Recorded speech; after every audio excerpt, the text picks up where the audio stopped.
लाबा खान की तस्वीर सोशल मीडिया पर वायरल। शोबिज़ इंडस्ट्री की मरूफ अदाकारा लाबा खान की नई तस्वीर सोशल मीडिया पर वायरल हो गई।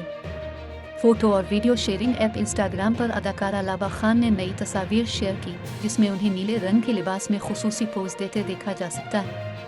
लाबा खान ने तस्वीर शेयर करते हुए कैप्शन में लिखा कि आंखों के शहर में तेरा था इंतजार। अदाकारा ने चंद घंटों कबल ये तस्वीर शेयर की, जिसे हजारों की तादाद में मद्दा देख चुके हैं और इस पर अपनी राय का इजहार भी कर रहे।